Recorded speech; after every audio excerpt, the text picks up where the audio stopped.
As the world inches towards Christmas,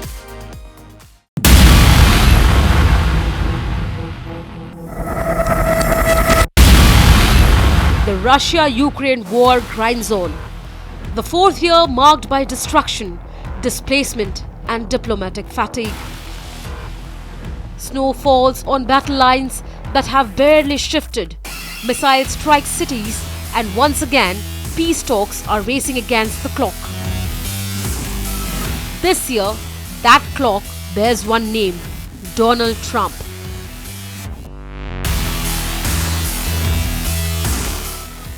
From the moment he returned to power, Donald Trump promised what his predecessors could not deliver: an end to the 4-year Russia-Ukraine war.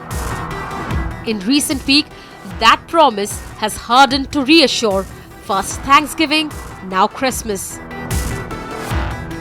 Trump is building pressure on Ukraine to accept the peace deal before Russia changes its mind. Mr. President, there's a meeting this weekend on Ukraine in Florida. What are you hoping will come out of that meeting? Well, they're getting close to something, but I hope Ukraine moves quickly. I hope Ukraine moves quickly because Russia's there. And, every time they take too much time, then Russia changes their mind. But even those closest to Moscow say the date itself is open to an interpretation. Well, look, this is not the first deadline Donald Trump has set, obviously. And also, let's keep in mind that Orthodox Christians celebrate Christmas in January. So there's a lot of room for interpretation for the Kiev side of this negotiation.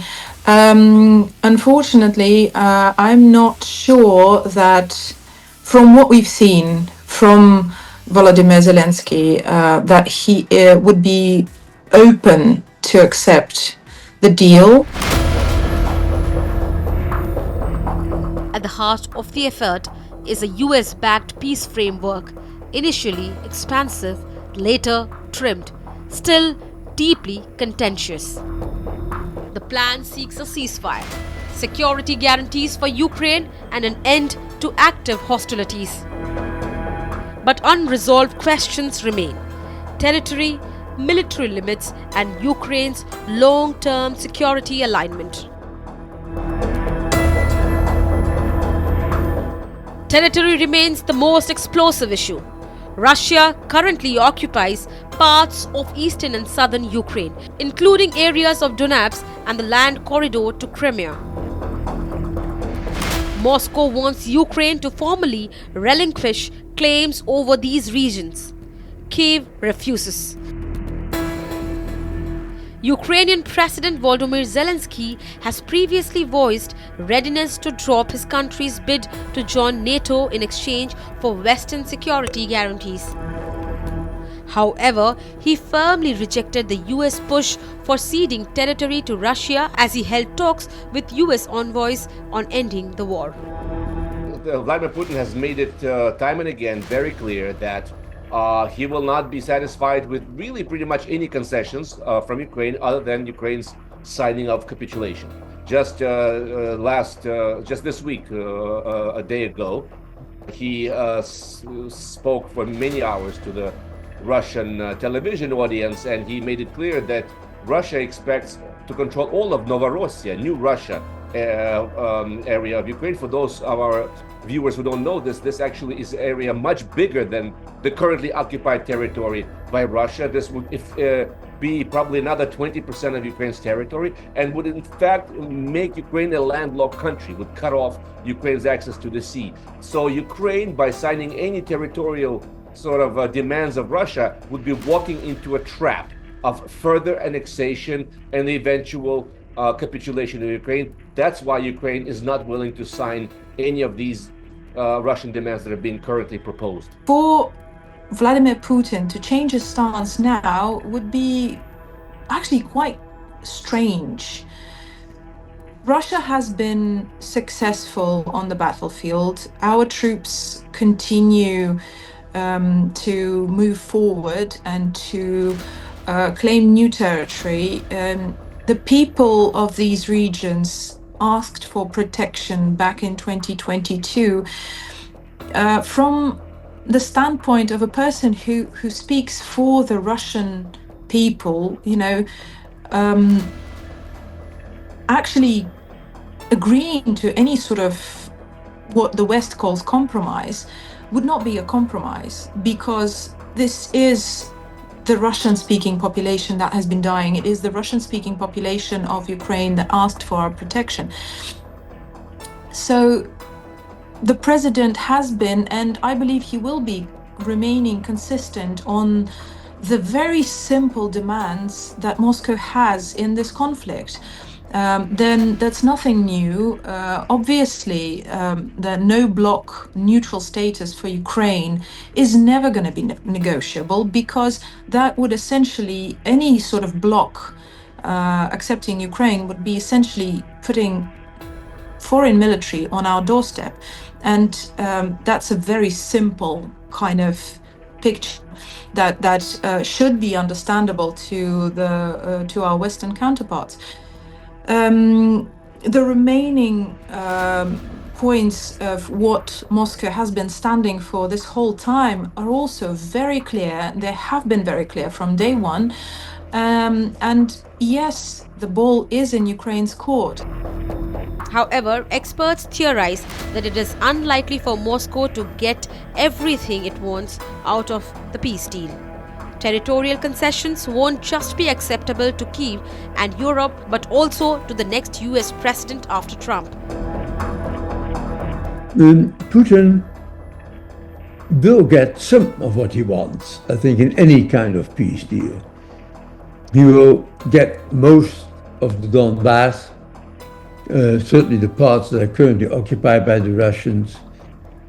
Ukraine has already acknowledged that they accept not becoming NATO members, but I don't think that Putin is going to get the rest of what he wants.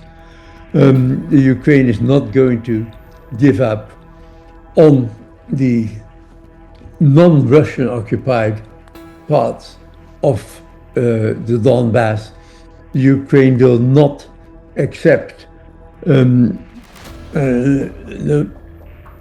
not becoming a EU member, which is definitely on the cards. The Ukraine will not accept weakening of its military capacity, and certainly not the de facto desire of Russia, of Putin, to determine who is going to rule the country. Russia wants basically to swallow all of Ukraine gradually back into the greater Russian Empire. This will not be acceptable to Ukraine or to Europe, and will unlikely be acceptable to the next American president. Even as diplomacy intensifies, the war does not pause. Russian strikes continue, Ukrainian counter-operations persist. Meanwhile, Putin has declared that Russia will seek to extend its gains in Ukraine if peace talks fail. Цели специальной военной операции, безусловно, будут достигнуты. Мы предпочитали бы делать это и устранить первопричины конфликта с помощью дипломатии. Если же противоборствующая страна, их зарубежные покровители от разговора по существу откажутся, Россия добьется освобождения своих исторических земель военным путем. Задача создания и расширения буферной зоны безопасности также будет последовательно решаться. Мы готовы вести переговоры и готовы решать все возникшие за последние годы проблемы мирным путем. Администрация Соединенных Штатов Америки демонстрирует такую готовность. Мы ведем с ними диалог. Надеюсь, то же самое произойдет и с Европой. Маловероятно, что это возможно с действующими политическими элитами. Но в любом случае это будет неизбежно по мере нашего дальнейшего укрепления. если не с действующими политиками, то при смене политических элит в Европе. US intelligence assessment also suggests that Moscow's core war aims remains unchanged. They also make it clear that they are not trying to impose a deal on anybody. Energy in this, and what we're trying to figure out here is what can Ukraine live with and what can Russia live with, sort of identify what both sides' positions are and see if we can sort of drive them towards each other to some agreement. Wars end generally in one of two ways: surrender by one side for another, or a negotiated settlement. We don't see surrender anytime in the near future by either side, and so only a negotiated settlement gives us the opportunity to end this war. A negotiated settlement requires two things: both sides to get something out of it, and both sides to give something. And we're trying to figure out what can Russia give and what do they expect to get, what can Ukraine give and what can Ukraine expect to get. In the end, the decision will be up to Ukraine and up to Russia. It will not be up to the United States. So that's the role we are trying to play in this. And that's why you see so many meetings going on. This is not about imposing a deal on anybody. It is about determining what both sides expect and need to have and what both sides are prepared to give in return for it, and figuring out whether we can have those two overlap. And of course, that takes a lot of time and a lot of hard work. It can't generally be done in the media or in press conferences. I think we've made progress, but we have ways to go. And obviously, the hardest issues are always the last issues. For now, negotiations and combat move in parallel, not together. Now, across Europe and in Kyiv, there is growing skepticism about Donald Trump's imposed timelines.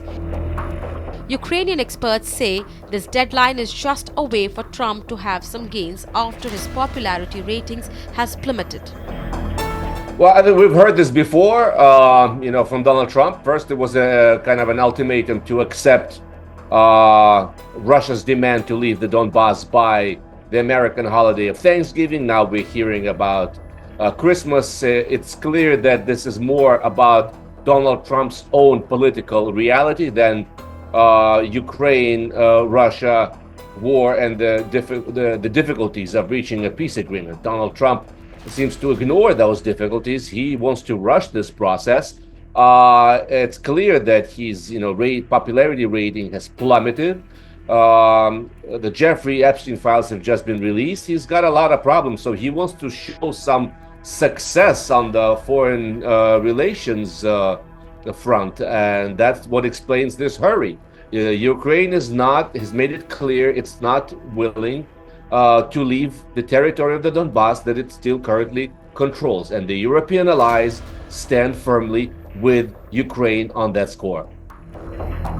Even US experts do not believe that Trump's Christmas deadline holds any significance. Those deadlines, I think, with Donald Trump are always variable. They can be changed, and most likely will be changed in this case.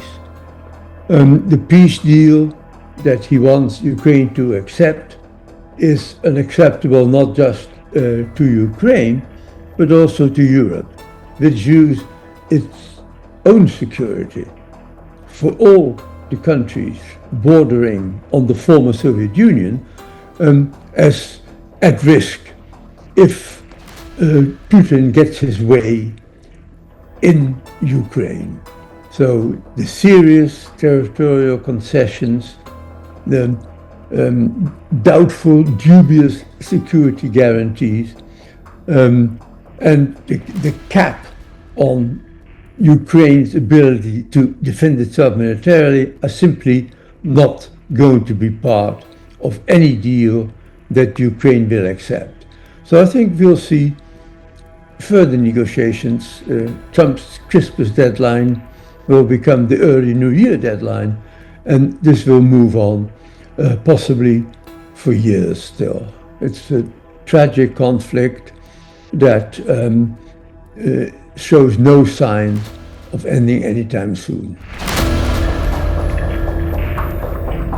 As Donald Trump approaches the end of his first year back in office, his Ukraine peace push stands at a critical moment. A Christmas breakthrough would be dramatic, but few expect the war to end with a holiday announcement. More likely, the deadline will slip, the talks will continue, and the conflict will remain unresolved into the new year. And with Christmas days away, the world is watching with bated breath. Until words translate into silence on the battlefield, this remains a war measured not in dates, but in days survived.